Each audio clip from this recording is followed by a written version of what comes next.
We are at Life Science Innovation Northwest. It's my great pleasure to have a few minutes with Steven Burill, who is the founder and CEO of the company that bears his name.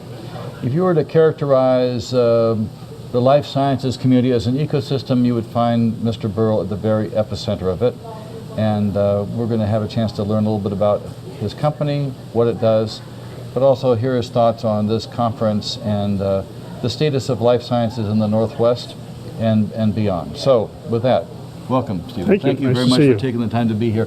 Steven is our keynote speaker at luncheon today. He will, I'm sure, deliver an immense amount of data and insight.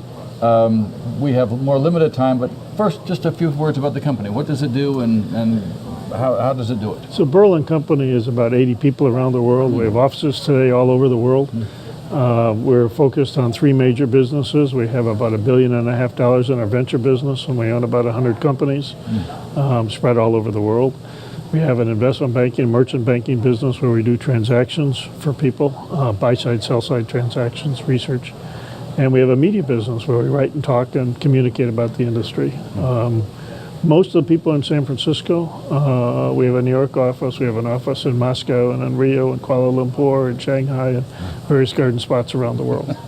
That is heady. That's it's remarkable. 100% focused on life science companies, so just basically biotech and healthcare companies. That is remarkable and impressive. At lunch, as I said, you're going to deliver a lot of information. I've seen you perform before. What, for this audience, what would be your pick of the, say, three most important takeaways you think the keynote address will be delivering? Well, first of all, healthcare is a menu without prices.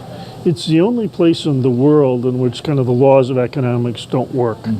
You, the patient or the consumer, are disconnected from the provider, prescriber, who's disconnected from the payer.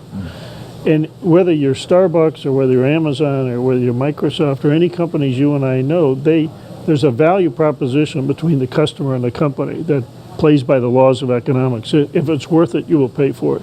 In healthcare, it doesn't work that way because the payer and the patient, if you will, are disconnected. And there's somebody in between. And so part of the talk is about the dynamics of that and how the changing nature of the payer dynamic is beginning to own that equation. It used to be that you or your doctor were God of your healthcare life. Now the payer is essentially the determinant of what happens. And the payer is moving from from being in a procedures and cost business to being in a value and outcomes business. And so the talk today is really about this move from procedures and cost to value and outcome. The problem is we don't know what value is. And value is different to different payers. Make it simple for a minute. If Kaiser Permanente is the user of the technology, the value of your technology as it fits into how they practice medicine and what they pay for is very different than somebody like Aetna or very different than somebody like Medicare. So the value proposition then becomes payer dependent. And in an industry where the business used to be, I get my product discovered and developed, meaning get it through regulatory kind of FDA approval, the rest is easy. Now, the rest is not easy. The question isn't, can I get it approved? Can I get it paid for? Can I get it used? So that's what my talk's all about. Sounds like it's right in the core of the most important dynamic in our field. And in the transition like that, often there's certainly challenge, but also opportunity, and innovation is probably going to be rewarded at a premium. So what counsel would you have for those who are grappling with these? What will describe the people who are going to be the winners in this process? So the good news is that all of the rules of the past have kind of been thrown out. And so you have an opportunity then in the world of kind of chaos and changing venues and changing patterns to create new solutions, to create value in a new world as opposed to just reduce costs in the old world. So that's extraordinary opportunity. This is probably the best time to be alive to be in this business. There's extraordinary opportunity all over the world. When they write the history book 1,000 years from now and you've got 3,000 years of recorded history, this moment in time will go down as mankind's greatest moment. It is the moment that we got at the molecular basis of life. And by understanding the molecular basis of life, we changed everything.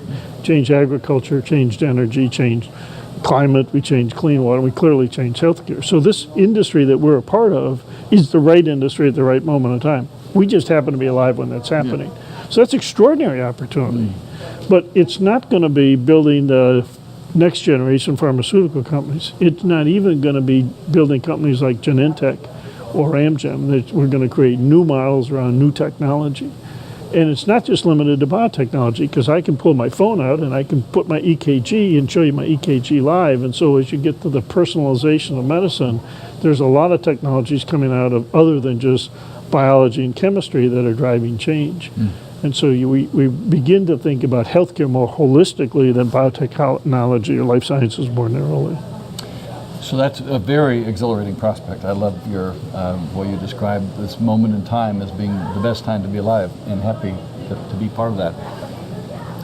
Talk to me a little bit about this place, the Northwest, and this conference, Life Science Innovation Northwest, in terms of our opportunities here to play a significant role in that. Well, certainly if you look at the ecosystem here for a minute, you've got Microsoft, a dominant player. You've got Nordstrom's, if you will, a kind of consumer-driven business. You've got Amazon, who's been transformative to how technology is used to change businesses. Not only massive amount of information at one level, but distribution capability and access. You can buy everything cheaper, faster from Amazon. It'll be there faster and you can get home. And so if you kind of layer in healthcare on top of the industries that are going to be a part of this kind of new ecosystem, you're in the midst of it. The Bay Area where I live is the other midst of it, much more so than many other places. So if you look at where kind of information technology and consumer technology and kind of healthcare and biotechnology, this is an ideal spot. This could be the dominant spot in the world, more so than maybe other places. Silicon Valley probably is the other potential dominant spot. But it isn't a community. If you go to northern New Jersey, that's a community of pharmaceutical companies. You have the luxury of having industries of today and tomorrow that are at the core of where all this assimilation is going to come. So I'd say the Northwest is very appropriately located, an appropriate place to see this explosion happen, the confluence of technology. If you take what Lee Hood is doing with systems biology, and you take Microsoft and Amazon and all these others, probably a better place to be the leadership. Now, this meeting here is a bit more limited to kind of small molecules and large molecules and things that come out of that. But if you think about innovation in healthcare and innovation in personalized medicine, it begins to broaden. So, with all these exciting possibilities in front of us, think about a 17-year-old who's just beginning to think about his or her future and has a little bit of a glimmer, listening to you perhaps, of the kind of things that might be part of that future.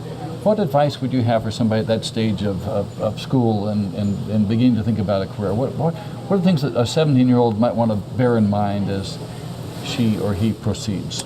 So I have a 26-year-old son who, I have 4 sons, 3 of them are kind of in the finance and business side of the world, and my 26-year-old is my scientist. But my advice to him was get a really good science background, that you can't get enough technology and understand it not just superficially, but have a good understanding of kind of biology, chemistry, good understanding of technology. Now, there's a lot of 17-year-olds who are fabulous on computers and computer technology and can link them and are developing apps and all that. So I'd say understand technology is an important part of it. It doesn't matter whether you're 17 or 75. I think technology is going to be a major part of it, and the more we do.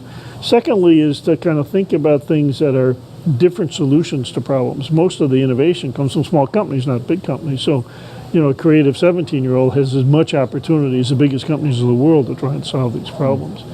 And the companies of the future don't exist today. If you think about Google, Facebook, and Twitter, those are companies that are 10, 7, and 5 years old. They're young companies, and yet they're dominant parts of the economy today. So the dominant companies of tomorrow may not even be invented yet, and the 17-year-olds can be the part that invent those companies and they invent the solution. So if you take not a technology in search of a market, but a market in search of technology, a market's got dramatic change, and all kinds of technology is going to come in and help solve those problems. And that should be very exciting for a 17-year-old person today. It could even be exciting for somebody who's a little bit older. And not for the first time, I wish I were 17 again. I do too. Stephen, this has really been a thrill and exhilarating. I appreciate your time and look forward to the longer exposition. But we are all revved up about the prospect of being part of the most important time in human history. Thank you so much. Well nice done. To see you. Appreciate it. Thank you.